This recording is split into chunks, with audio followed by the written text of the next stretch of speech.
Hello friends, welcome to இனிவே. கத்திரிக்காயும் முருங்காயும் வச்சு இன்னைக்கு நம்ம கிரேவி செய்ய போகிறோங்க. வாங்க அது எப்படி செய்யலான்னு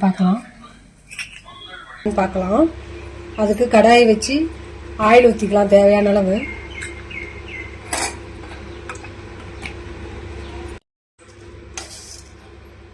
கால் ஸ்பூன் கடுகு, கால் ஸ்பூன் ஜீரகம், சின்ன வெங்காயம் கட் பண்ணி வச்சது, கொஞ்சம் கருவேப்பிலை,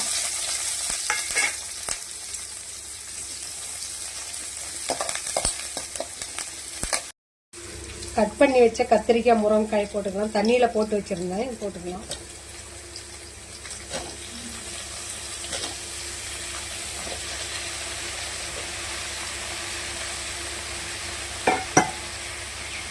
கால் ஸ்பூன் மஞ்சள்தூள்,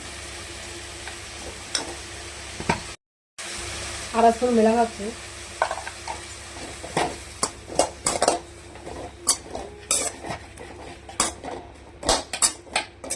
அரை ஸ்பூன் குழம்பு மிளகாய்த்தூள், பெருங்காயத்தூள்,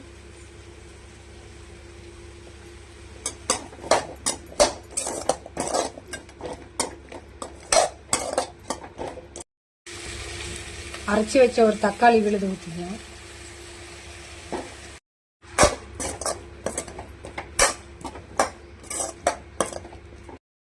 தண்ணி ஊற்றி வேக வச்சுக்கலாம்.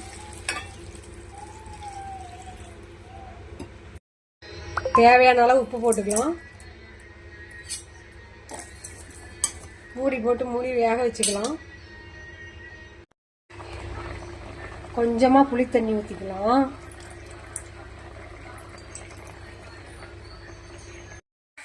கத்திரிக்காய் முருங்கைக்காய் கிரேவி ரெடி ஆயிடுச்சுங்க. அடுப்பு ஆஃப் பண்ணி இறக்கலாம். கத்திரிக்காய் முருங்கைக்காய் கிரேவி சூப்பராக ரெடி ஆயிடுச்சுங்க. உங்களுக்கு பிடிச்சிருந்தா லைக் பண்ணுங்க, ஷேர் பண்ணுங்க, சப்ஸ்கிரைப் பண்ணுங்க. தேங்க்யூ.